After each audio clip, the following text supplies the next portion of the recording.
Hey. Hello, everybody. Denise. Hey, Pamela Hockett. Well, welcome, welcome, welcome. Welcome to Edition. We got Angela and Peter.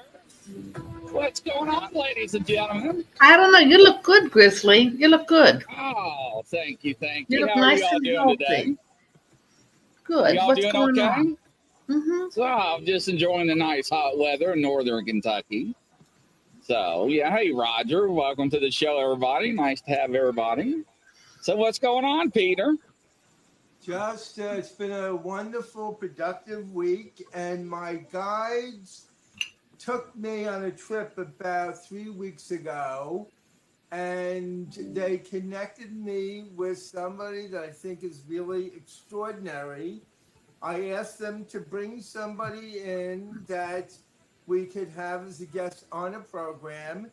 And I found out after talking to our guest, who's going to be on shortly, that we had a lot in common and a lot of karmic connections and very similar charts. And it was a divine intervention. Oh, that's what I like. Yes. So who are we talking about? Her name is Lady Phyllis, if I pronounce it correctly, her last name, Okan. And Phyllis is a international medium. She's a teacher. She is a CEO of a major corporation. She's a best-selling, award-winning author. She is a grandmother, a mother, and she has studied with some of the most well-known mediums in the world, including Kim Russo, Richard Knight, and Joseph Shield. And I'm going to let her, when she comes on, tell the story about her life with her husband and losing her soulmate. And she has got an amazing story, and I thought she would be fascinating to have on as a guest. So without further ado, my new friend, but my soul connection, soul friend, Phyllis. All right, Phyllis, come on down. Welcome to the show. How are you doing? I'm great. Thank you. Thank you for having me. Nice to have you. So introduce yourself to the world. We're coast to coast and around the world. Well, thank you very much. I'm new to this to mediumship. I'm only doing it about 2 years. I studied during COVID. I actually started studying when I lost my husband, but as Peter explained, I started out as a teacher 50 years ago. I was a social studies teacher, middle school, and from there I started a business with my husband, and who knew it would become an international, huge company employing hundreds of people, and we built it together with the family. We have a lot of family working at the business. And what kind of business is it? It's a car service. We service people all over the world. Kind of think Uber, but I own the cars. Okay. Okay. And we started it with a $1,200 investment from my kid brother, and we built it into a huge company. And we're really proud of it. My sons run the company with me now. I'm the CEO. Unfortunately, I lost my husband almost 6 years ago, and he fought a valiant battle with lung cancer. And sorry to hear that. Yeah, he finally succumbed. But before he left, we made plans that we were going to be able to do this.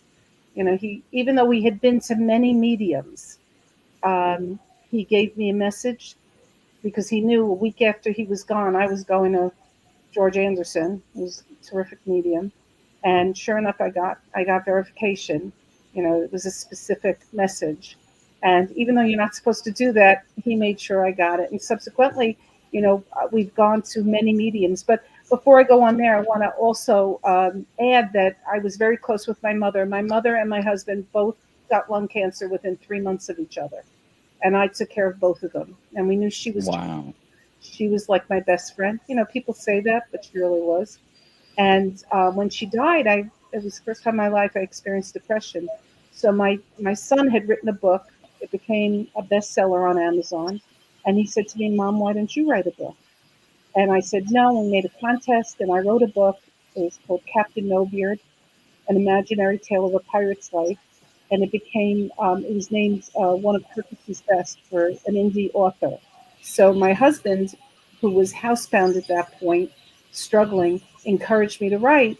And 75 books later, um, and I write under 3 different names, and I also market my books and my son's books. One of my books is being turned into a major motion picture script right now. So That's great. yeah, so many hats, many different hats. So when he passed, I kept going to mediums, and they kept saying to me, "You can do this." And of course, it's hard to believe. You know, you think that it's a gift and that people are born, but you're not. I think everybody can do it. It's just a matter of having confidence and not being afraid to be wrong, and just jumping in and trying. It's also about slowing your thoughts. Not, I think that a lot of people make a mistake of trying to empty their thoughts. I think that that's really the hardest part, is to understand, no, the thoughts have to be there. You just have to cherry pick what's yours and what's not yours. So I started studying. I took a mentorship with Thomas John. I took Kim Russo, Richard Knight. I studied all through COVID. Um, Edward Pierce. I studied with many, many, many different mediums. And my sons have a podcast called Oaken Bros. They did that during COVID. They were looking for things to do, and they invited me on, and they had someone call in, and this was shortly after I graduated my course, and said, "Okay, Mom, go ahead and do it." So I was kind of like ambushed, and I found I could do it. So within a week, he set up a website. My daughter-in-laws chose Lady Phyllis. They bought me 1 square inch of Scotland, so it's legitimate. I'm a lady, and that's my story. And now I'm teaching. I just finished next Thursday. I finished my second course. I have 14 students, and I'm starting a new course with 9 students in September. And I've written 2 books on mediumship. The first book is Mediumship Made Easy, and the second book is Expanding Mediumship, that was published yesterday. So, Oh, wow. That's great. yeah, thank you. Thank you. So, That's great. yeah, I like to be busy. It's an understatement. So what are you teaching in your classes? Mediumship? Basically, I explain all the different. I explain how my journey was. My journey actually started 18 years ago. I started with yoga, and I didn't appreciate. I think that I was being propelled to do this. So it started with yoga, and yoga. I had like that monkey mind. I'm always thinking. I mean, you got to know that if I'm writing, I'm thinking I could publish a book within 3 weeks. I could write a full size novel. I wrote this book in 3 weeks. I'm not pushing the books, but I'm telling you, I write these books in 3 weeks. I could sit down and write a book in no time. So the thing was, yoga taught me how to kind of connect to myself, to stop thinking, not stop thinking, maybe quiet the thoughts enough that I could hear what was going on. So I go through all the different things that people could do to quiet themselves, and also I teach them what to look for in signs, that there's signs all around them. They're just not noticing them. So we explore all the different avenues. We explore dowsing. We explore crystals. They have to know all the different aspects. I'm not saying that crystals work or dowsing works. I'm just saying they have to know about these things. Tarot. They have to examine all the different things that people can use and see what works for them. That's true. Thank you. Yeah, you have an amazing. It's awareness. It is an awareness. You have to be aware. Yeah, that's exactly what yoga did for me. Made me aware, and made me feel what was going on around me. And it helped that I wrote a book called Mindfulness for Children. I didn't even know what mindfulness was when they approached me to write the book. I had to figure it out. And once I started understanding what mindfulness was, I said, oh my God, mindfulness is another step towards being able to do this. And so all the different, I think it's the sum of all parts. In other words, it starts with one small step. And then once you get on this train, all of a sudden you just start seeing the connection, and you connect the dots, and you realize how you were all meant to do this. Everybody could do this. That's true. What do you think, Peter? I find it fascinating. When I first connected with Phyllis and she explained to me what her background was, my guides were telling me that she had a lot to convey and teach and introduce to the world. They're saying that to me right now. I also found, and what was I found very pleasant with Phyllis is when I connect with mediums or psychics or healers, many of them are very filled with their own self importance. And Phyllis, to the contrary, was very humbled and very down to earth. And I think it's a marvelous quality because for many years, when I've been contacting with people in the metaphysical field, they come across as if they are Mary Magdalene or that they are Nostradamus. And I've met very few people in the field, including myself, that are on that level. But Phyllis, I think, was prepared for this through the loss of her husband and even from childhood. And the other thing I respected also, Phyllis is extremely close with her family. Her family is primo, they're number one, and that's something else that I respected. So I give a lot of credit, and I think she's enormously talented. Thank you. Thanks. You're welcome. Well, family is the support, you know, Yes. and it's so sad that a lot of the readings that I do, there's so much regret that that's the worst thing is that people have this regret that they didn't say what they needed to say, or there was a fight, a fracture before a person goes, and then they have to live with that heaviness. And the universal message is always let it go. Don't remember me from that one episode. Think of the good times prior. You know, go back to I want to be remembered for what was before my illness or what was before my Right. before my my crankiness or that big stupid fight that we should never have had. Because really, like I tell my children, I say to them, whatever you're fighting about, is it going to be important in 5 years? And if you're going to turn around and tell me no, it's not, then it's not worth fighting over now. Mm-hmm. So that's how we brought up the kids. And now my grandkids are beginning. My grandkids are all practicing. They're 15 to 8 to 15. I have four, and we all practice cleansing our chakras, and they practice. We lay down on the floor and we try to connect with their grandfather, and they do all sorts of things. I try to keep that openness in them, and we get some amazing results. Mm. That's Wow. very interesting. That's really interesting to hear. It is because I think all kids do. I mean, every time I speak to somebody who has a child and they'll say that the baby's talking to somebody, or it's because as we get older we tell, oh, that's just your imagination, forget about it. Right. That monster in the closet, it's just it's your imagination. Well, maybe it's grandma, come to visit you, and we're telling you to ignore it, and that's why so many adults just their imagination goes out the window, you know, and it's really sad. But everybody participates, and it's interesting because my brothers are not into this. They have a hard time with it, but yet they want to hear when I do get things right, and they enjoy watching these things. So it's pretty interesting.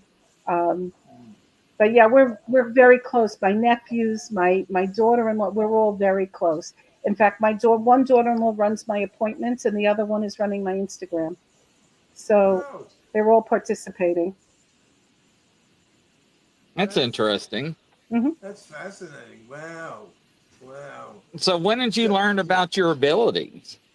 Well, I think when I was growing up, I always had a feeling. I used to feel things, and I remember when we were driving home from on the Throgs Neck Bridge. We were driving home. No, it wasn't the Throgs Neck Bridge.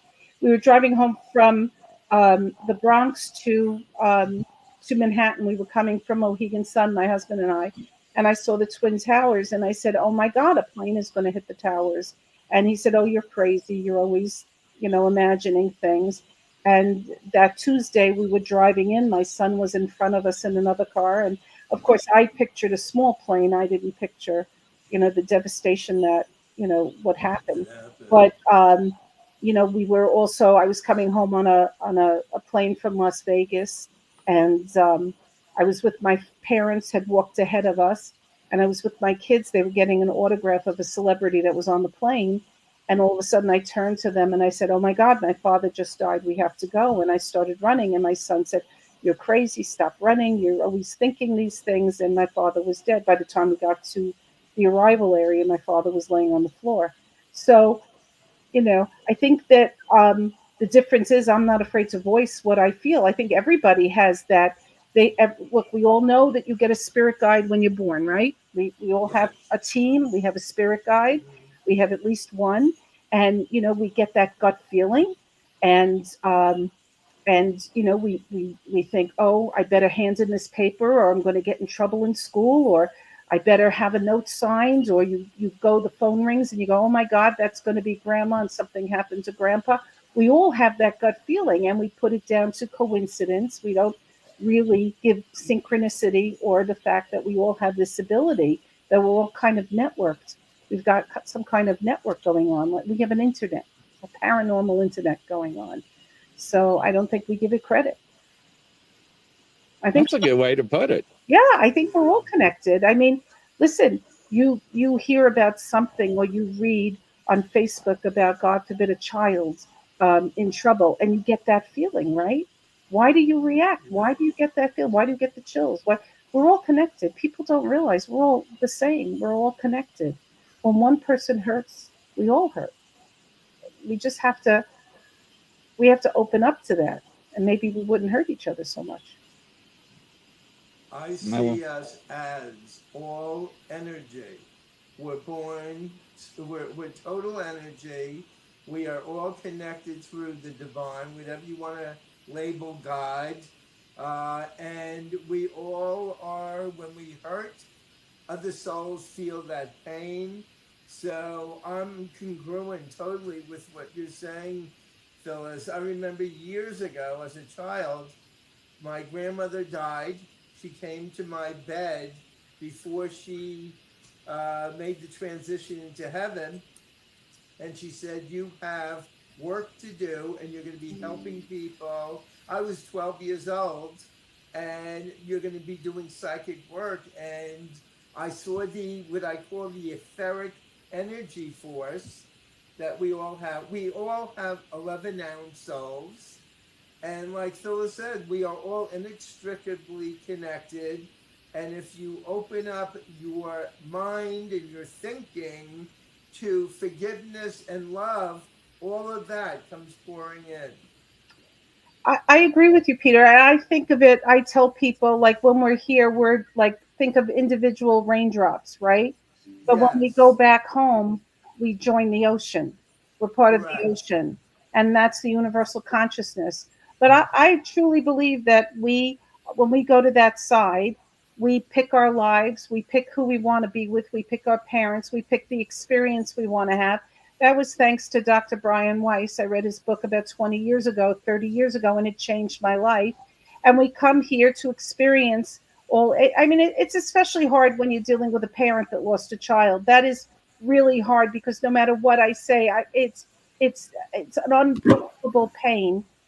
But there is a method to whatever madness that universe, whatever they chose to experience.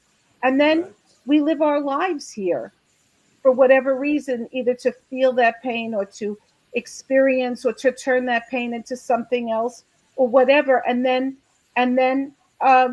we go back home and we rejoin the family and then choose another existence, or we Yes. ascend, depending upon how far you're going to go. But I feel really connected with my ancestors. I feel very. They say my grandmother could do this. Um, there's a story about my grandmother that she was murdered, and right before she was murdered, she knew that she was going to get murdered. She had divided up her jewelry. She was in a ghetto in Poland, and she divided up her jewelry. and between her 3 children, and then she took it back from her 2 daughters and said, "I'm sorry, only Roman, who was my dad, was going to survive." And she was selected the next day with her 100-year-old father and taken to a forest and shot. And so I'm named for her, and I do feel, um, although I never met her, I feel very connected to her. And not only that, I feel that my granddaughters are very connected to her. Um, and I think that she's been my guide all these years. That's when I know whenever I read, I'll say to somebody like your grandmother's with you, and they'll say, "But I never knew my grandma." It doesn't matter. It doesn't matter. She's with you. You're all family. It doesn't matter where you are. They go, "Well, I don't know. I didn't know her. Why would she be with me?" Well, because she's your grandmother. Well, people come with very specific questions. That's the hardest part of doing a reading. You may say, "I see this bottle, and your father tells me to tell you about this bottle," and they go, "Oh, that doesn't mean anything," because they're looking for that specific comment. But you know what? Life is full of all kinds of incidents that, and it doesn't add up until 2 o'clock in the morning when you're sleeping and you put it all together. And then you realize, oh my God, that's what he meant. It was a figurative thing. But whatever it is, they come, I've had people say to me, I don't want to hear from Uncle Roy. I want to hear from, this one or that one. Well, maybe Uncle Roy is opening the door, or maybe Uncle Roy has a message for you that you need. Go ahead. That's what I get to. Who was Dr. Raymond Moody. He was the one that did seminars for people to connect with loved ones, and he said, people want to connect with their mother, they get their aunt, and I mean, you get who you get. I mean, you get well, who you get. like the book says, you get what you get, and you don't get upset. And it's Fancy Nancy, but yeah, the truth is, you have to look at who's coming through and what the message is. Yeah. And why are they coming through? And of course, I always want to hear from my husband when I go for a reading, but I also want to hear from my mother or my father, or, I hadn't heard from my grandma. All the years I'm going now over 40 years to mediums. I'd never heard from the grandmother that I grew up with, and she finally came through, and I was delighted, So, it's like whoever comes through, I'm always happy to hear from them. Yeah. But it is astounding when you do a reading and you see the wonder in a person's face when they get that message. There's something really, really divine about it. It's really special when you can give them comfort or hope, or feel that feeling that closure that they needed. Exactly. Yeah, absolutely. I had one person, we were doing a show, and it was very strange. And during the show, I had a guy just come up to me, and he was showing me a box. And I was talking to this lady and one of our regulars in the audience, and I'm like, I don't know what this means, but this guy's here showing me this box. And he's like almost 6-7 foot tall, and he keeps showing me this box. And I don't know what this means. And she's like, well, I don't know. I'm like, well, I don't know. He keeps showing me this box, like doing this to this box. And I told Peter about this. It was freaking me out because he just like came out of nowhere. And she got real quiet. And I was like, are you still here? And she says, Grizzly, you're not going to believe this. And I'm like, what? She goes, I got an appointment in the morning. I got a new cable box going to be installed in my bedroom. I'm like, you better take your jewelry and your valuables and hide them or remove them from that room. And as soon as we got that message out, the guy went away with the box. So evidently that was the message. Mm-hmm. Jewelry box. I guess that's what he was trying to say. I didn't know. But that's the point. You got the message, and usually people just ignore it. They just ignore it. Because they want to. When I do a reading, I don't have anybody ask any questions for about the first 5 or 6 minutes. I want to read what's around them. I want to see what I can get on my own. And it's like it just goes over their head. They don't care. then they start asking questions, and that's what they want, and they'll miss the whole. And you know what? They want a specific message. I like it when they go with, should I sell that property, or should I? I want to know. Well, like, does he love me? does he love Is he gonna stay? say I Yeah. won't, do.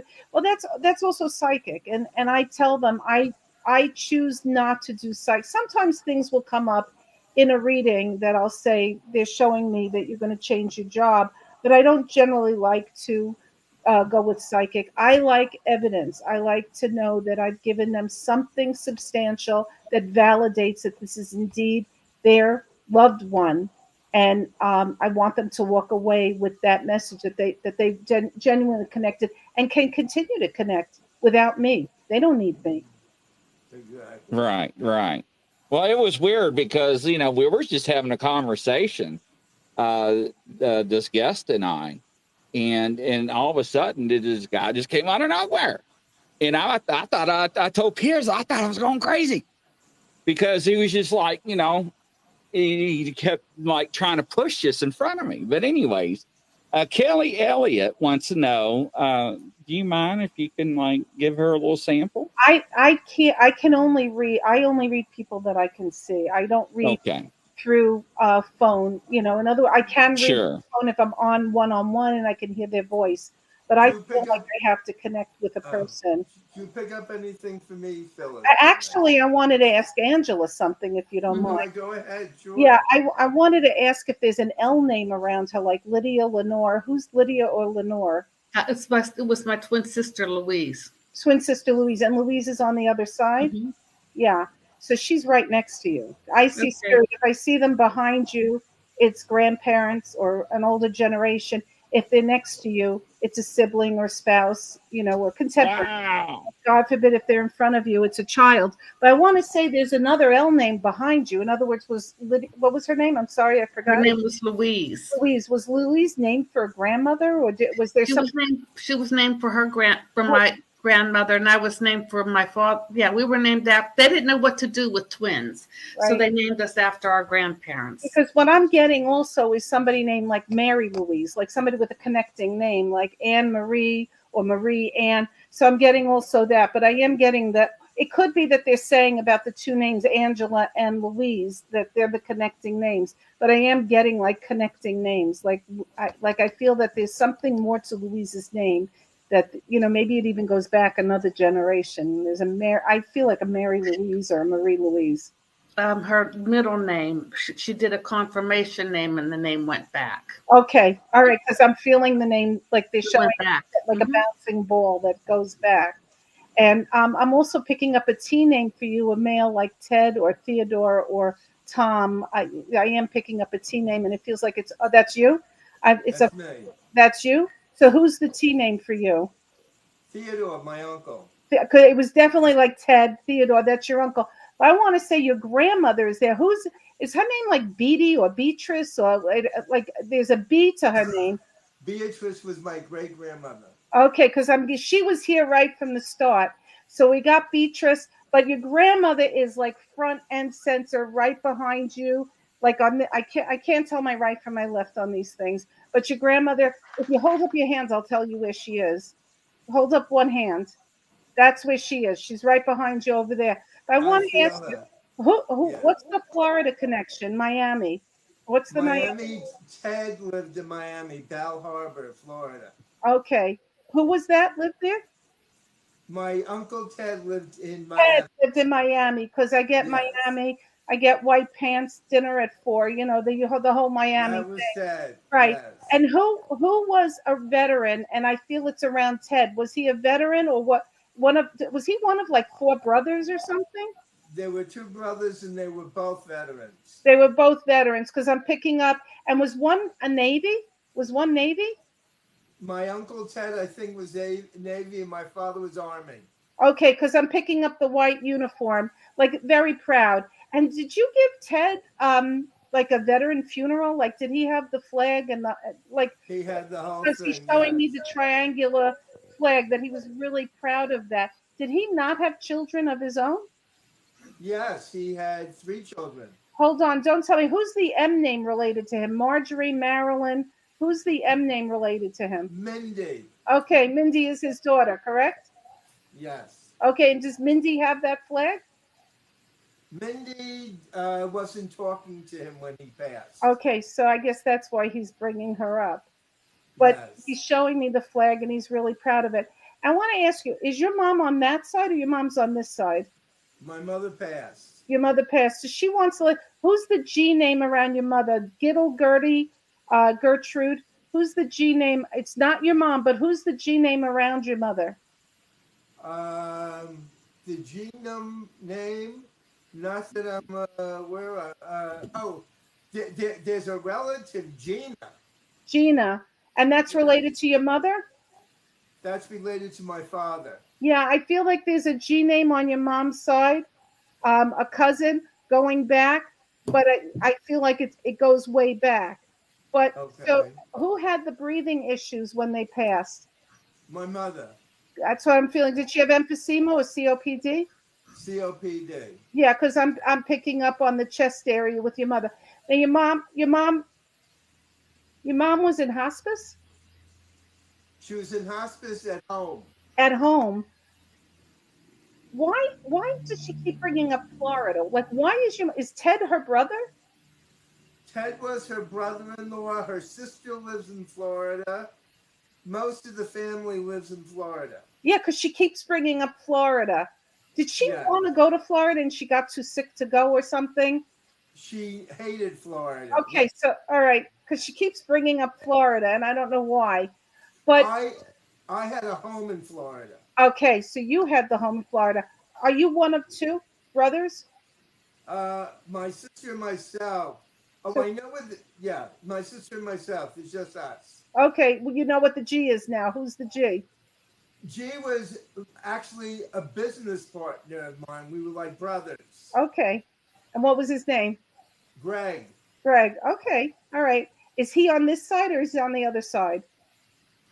Unfortunately, I have to say, he's hurt a lot of people. He's on this side. He's on this side. Why would your mom bring up Greg? Was she close with him? No, he actually he did certain things financially That hurt you. stole a lot of money. Yeah. Okay. Would your mother do one of these things like that? Would she spit in the corner regarding him? Yes. Okay, because she just did it regarding Greg. So I guess she hasn't forgiven Greg too much yet. Teasing, Wow. forgive, but she just did one of those things. All right, so I want to take you back to your mom. Your mom had someone taking care of her, correct? Like a woman? Yes. She loved this woman. Like another, was there a Josephine or a Joseph? What's the Joseph or Josephine connection with your mom? Josephine. I There was have- an aide. There was I an have- aide by the name of Josephine. I There's think also- it's the aide, but I'm going to come back to you, Angela, in a minute because I had a you have a Joseph- Joseph. You have a I had Joseph. a Josephine that was my mother's sister. They were Okay. they were the closest. But yeah, my Aunt Josephine. I grew up with her daughters. That's piggybacking, but they're also telling me you have a Joseph. So I want to say you do have a Joseph, right? Because I hear Joseph as well, and it feels like it's your father's side. There's a It J. is. Yeah, I'm picking up on that. So I want to say your mom calls out to this Josephine that she says she was an angel. Like, aides sometimes are like, sometimes they don't really take it. She loved this woman. So your mom, when she started to fail, did they call you when you were on the way to her and she passed before you got there? Yeah. Yeah, she says you have to stop carrying that around. She just lit me up that this is something you're carrying around. She says, let it go. She says, it was actually easier for me to leave. She says, it was like kindergarten. You think it was easy leaving you at kindergarten the first time? It was better if you didn't see me. So she's letting you know that had you come, she probably would have stayed longer. And it was just, she says, it was so hard to breathe. So she says, forgive me for leaving early. But No, it she was actually fine. My mother was very psychic. That's amazing. She was Yeah. very, yeah. Well, Yeah, it's usually it's in families. I So- was called into a major reading with somebody, and it was 4 minutes. The aide came out and told me my mother had passed. Yeah, she says it was actually easier. But was there a problem between you and your sister when your mom passed? There still is. Yeah, she's saying you got to get over this. You know how she is. You know how she is. She says, stop holding. She says it's like a bucket. You fill the bucket with water and you hold it for one day. It's not bad. Hold it for a week. Your arm is going to ache. Let it go. Okay. Let it go. And that's from your mother. I would listen if I were you. Oh, Yeah. All right. So, Listen. Angela, Josephine was famous for cooking something. She's telling me she's very famous. I want to say it's like a bundt cake or something, but like she was famous for this. Is that true? Yeah, she was. She was pretty good cook, but she was the youngest, and her and my mother were very close. So I mean, she loved. My aunt was like the baby, so my mother felt like she had to take care of her. Who wore a handkerchief pinned to pinned here? Who wore the handkerchief pinned to their dress? Probably, either my aunt Carrie or my aunt Jenny. She wants to let you know she's here too. And who was showing me their hands got very ropey at the end, like the veins stood out. They're showing me like their arms got very skinny, and it made you upset when you saw their arms. Who had that? My aunt Pauline. My Yeah, aunt Pauline. yeah. So they're all here, and they're all. You should hear the laughter. This is like if I were going somewhere, I'm going with them. Oh, they were crazy. They were all sisters. There were 9. They were nuts. What's up with the mashed potatoes? What's up with the mashed potatoes? Like this is like a monster mashed potato. Who's making the mashed potatoes? Probably my mother for Thanksgiving, but everybody, we would have feasts for. Yeah, They're showing me. They're showing me. And do you have 3 children? I don't have any children, but I have children. 3 I have dogs. 3. I have 2 cats that are fighting right over here that I keep. I have 2 nephews and 1 niece. 3. Those are the 3 because they're Those are the talking 3. about the 3 younger kids. Like I think they're big kids now. Yeah, big kids. Big kids, but they're talking about the 3 that they're very proud. And did one of them just graduate or so, got a license or something? Something happened with one of these kids that they're all having a party. They're making the mashed potatoes over this thing. Lawyer. A lawyer. Congratulations. So they're all celebrating that somebody got their degree, and they said, let them know, good job. They're really proud. So that's an example of what I do, guys. well, So you think hold my on sister, now. Hold my on. sister here to help me? What about Grizzly? Yeah, how about Grizzly? What do you get on him? I bet. Okay. Watch you say nothing. No, Grizzly, you have a grandpa that you were very close with. Do you have a Yes. grandpa? And did you used to fish with this guy? Was he a fisherman? Yes. Yeah, because he's been there quiet the whole time. He's kind of like listening to this and going, like he's kind of making fun of this. Like I don't think he believed while he was here, but he's sort of surprised. But if anyone is your spirit guide, that grandfather is behind you. Why is he carrying like a lighter? Like was he a smoker? Yes. Or did he always have a lighter on him? Did you play with his Zippo? Did you used to play? Yes. Yeah, because he's flicking the Zippo. You know how they do it where they light the. Yes. And you could never get it done, right? No. Yeah, he says, No. you gotta keep trying. You gotta keep trying. He says, you have to learn. And what's he showing me an axe for? What's the axe about? Did someone axe throwing? Is there an axe throwing? I almost cut my foot off when I was a child. Yeah, so he's showing me. He's like laughing, like he says, you were always getting into trouble. And who's Scooter? What's the name with Scooter or Scamp? What's the significance of that name? Did you have an animal with that name? Scooter, Scamp, Sarge, like an S name, and I feel like it's a hunting. Clyde. Clyde was his name, but it was a Cocker Spaniel. Okay, I hear Scooter, which would be but that was his nickname, I think. Okay, that's what I am definitely hearing, Scooter. So they are definitely communicating, and your grandfather has the dog. Okay, I'm sorry, but whatever they say, I'm going to say it. He says the dog doesn't stop farting. This dog is like that's Clyde. Stink up a whole. That's area. Clyde. Yeah. So he's telling you that just to make sure that you know. Now, what happened with your grandfather's feet? He's showing me his feet, that his feet are significant somehow. Did something happen? Did he get gangrene on his feet or something? During the war, he did. Yeah, because he's showing me. This is odd, and it's weird that you said that. I feel like, I feel like he wore his socks too long and he got a Yes. fungus. He's showing me, like, in the army, my husband was in the army, and he told me that if they wore their socks too long, um, it would create an infection. Like the socks would actually grow into the skin, and they could lose toes. And I feel like this is your grandfather showing me actually green socks. So that would be like mold or something. So I think that your grandfather's indicating that during the war, was he in the Pacific? Because I'm not getting the Yes. yeah. He's Yes. showing me like Iwo Jima. He's showing me the Pacific. He's showing me the ships. Yes. I can't think of the battles. I will later, but he's showing me those battles. Not the European theater. So, and did you have a lot of great uncles that served? Yes. Yeah. Yes. And who was the wrestler? And this may go back a few generations. Was somebody That's golly, that's a long time ago. Yeah, I'm getting somebody was a wrestler. Yes, But that's like 2 or 3 generations. yeah, I am getting like almost like a pioneer kind of guy that made money wrestling, and he was a powerful guy, and they're showing me like different things like that. But yeah, no, you wouldn't have gotten forgotten. I just didn't know. Oh wow, that blows my mind.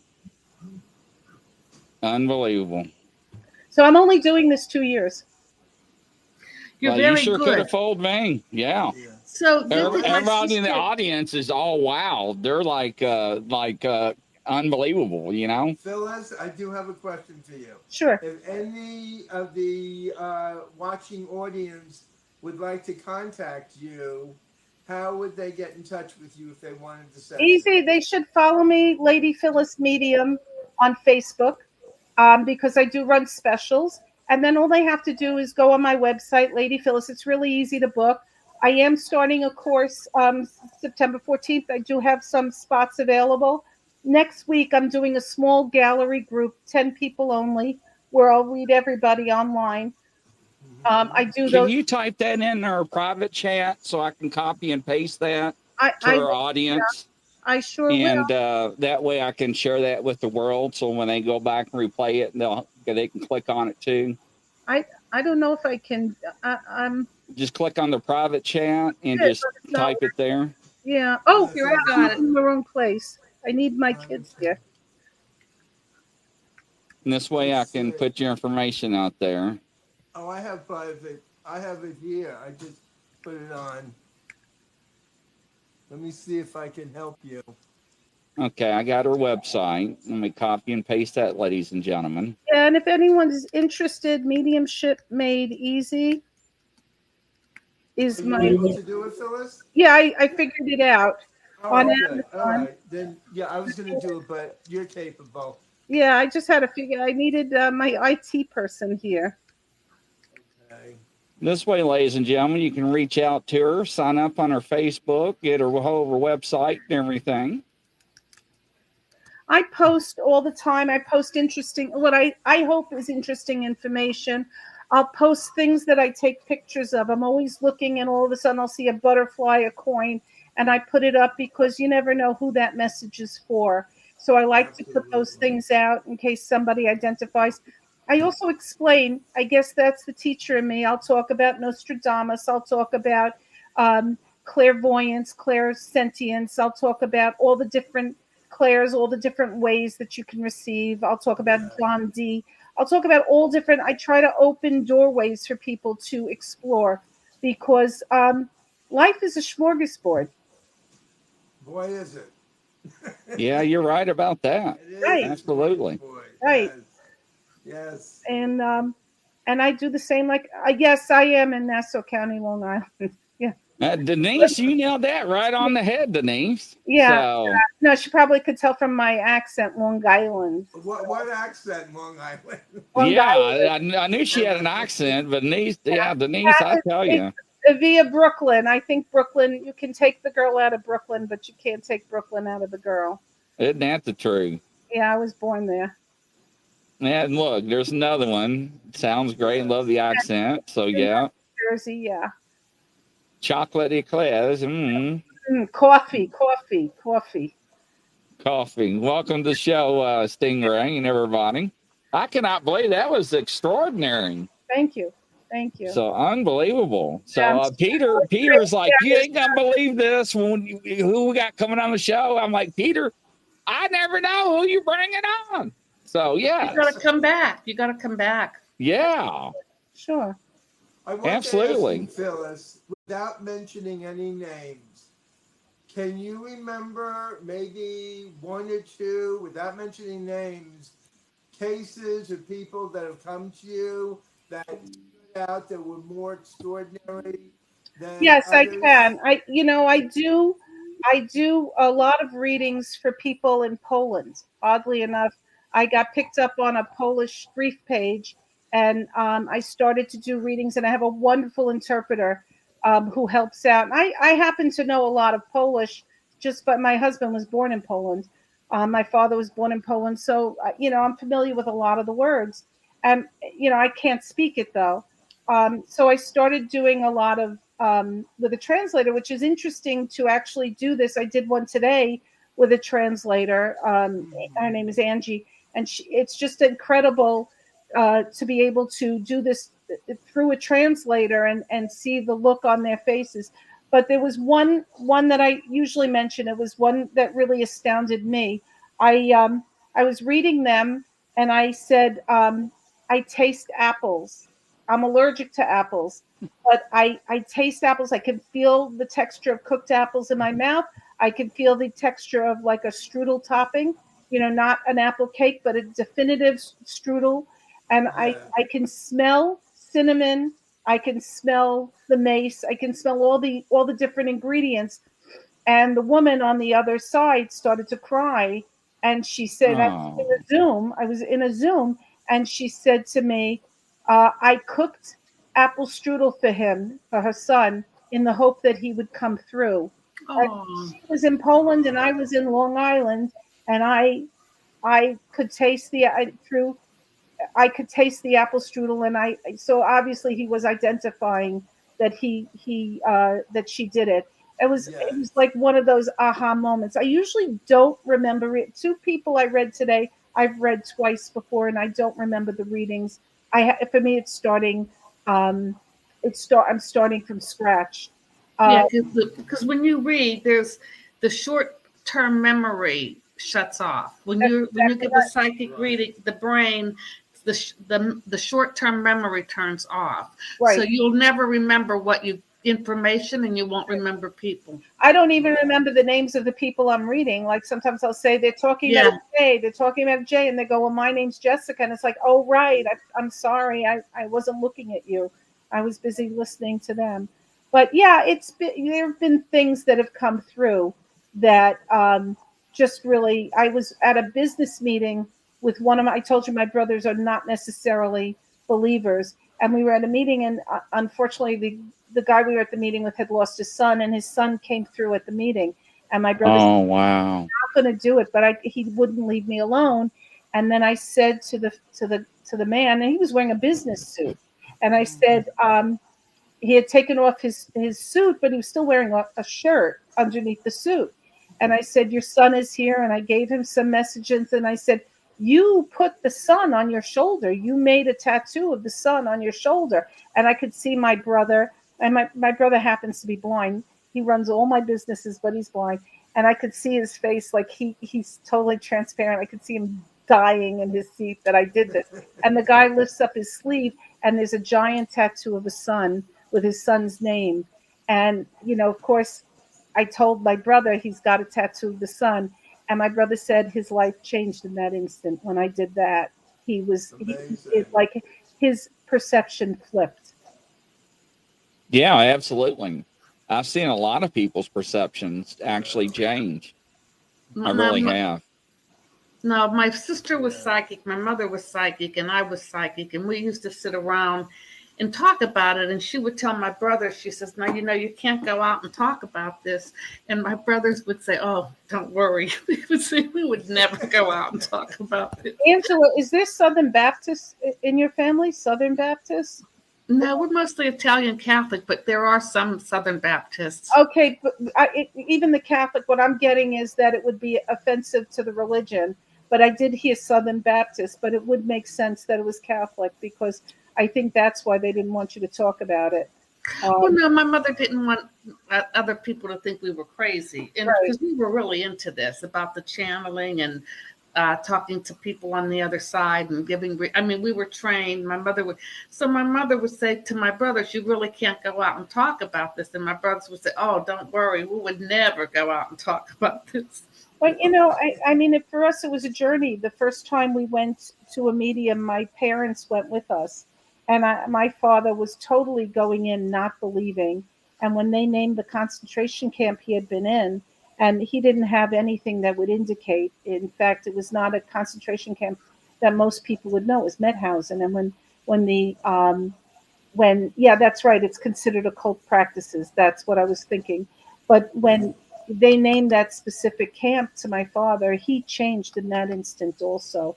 And then he subsequently went back a few times. But I love going to mediums because you never know.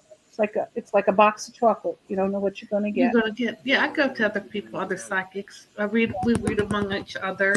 Um, you never know. I teach that in my class. I tell them that they should go to mediums. They should read people, but they should also go to mediums and see the different. That's how you're going to learn who's a good medium and who's not, and Hmm. and you're going to learn what style you like and what style you don't, and you also learn about delivery, like the way people explain things.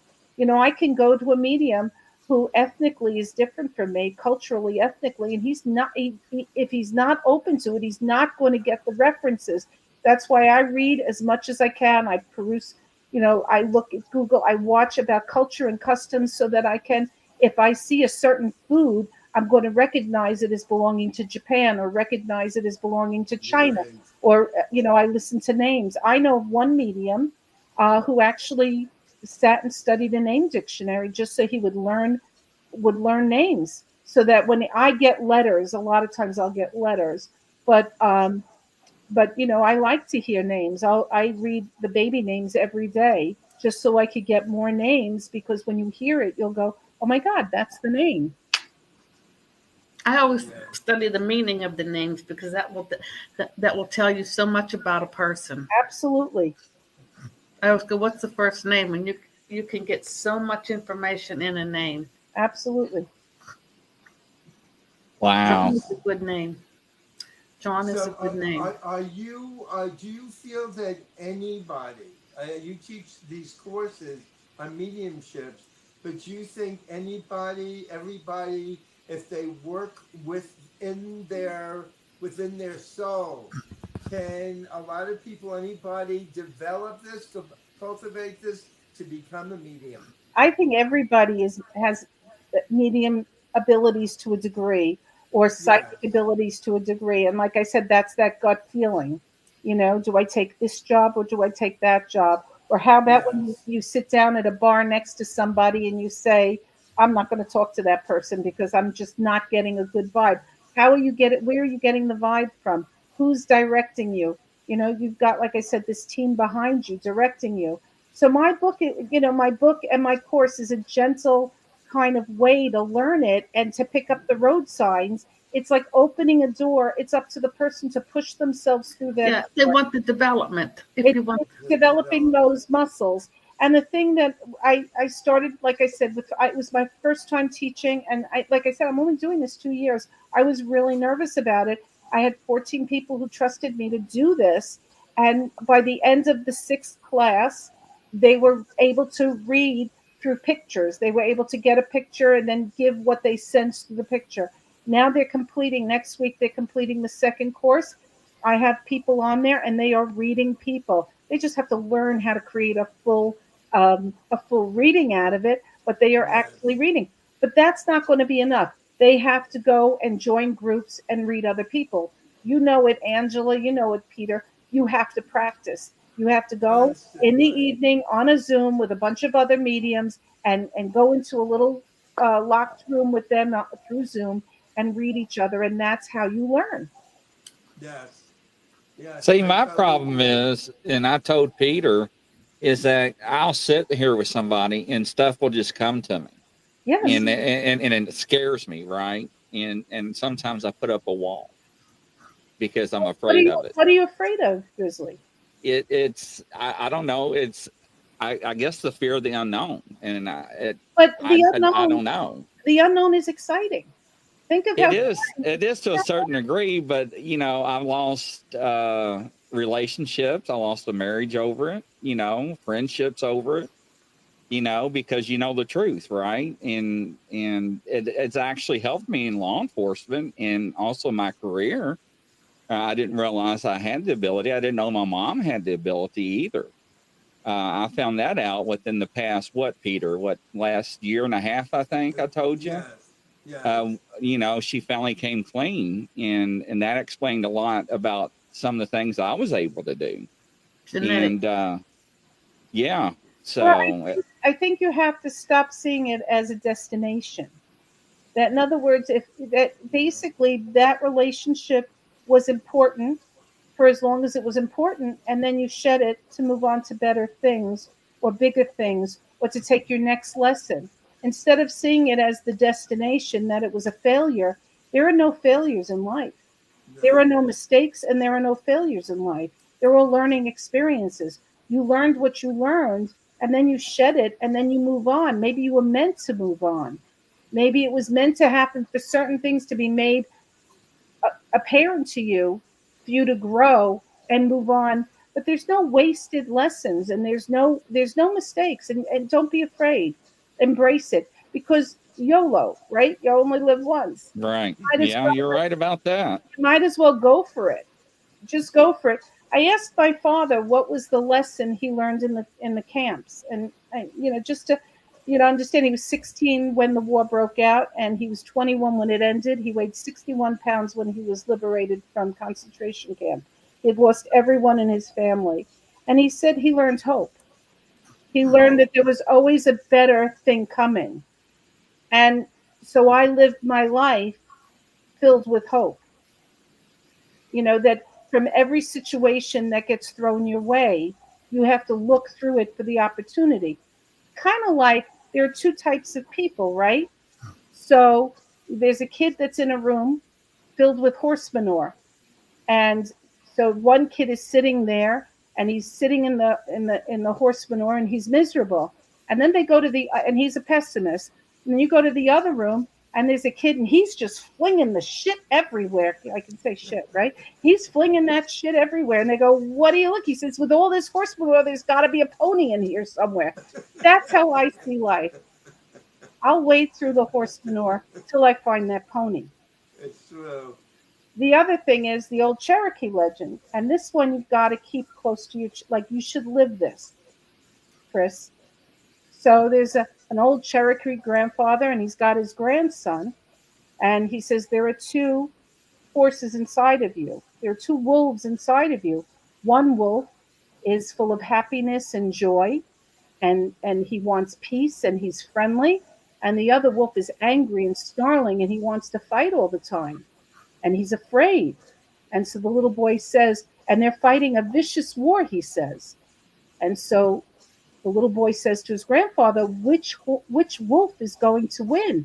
And the grandfather says, the one you feed. So if you're going to feed that fear, you're going to live with fear. So starve it. Starve the fear. Don't be afraid.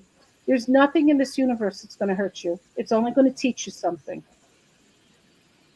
That's a good way to, yeah, absolutely. And Peter, that applies to you and your sister. That's from your mother. Oh. Don't feed the negative. Sounded familiar. Yes. Okay. Yeah, a lot of people started. They get in fear. A lot of people are so in fear. I don't want to deal with negative. I don't want to read negative people, or I don't want to deal with negative forces. Well, there's negative and positive on Earth. That's how Earth got to be. Yes.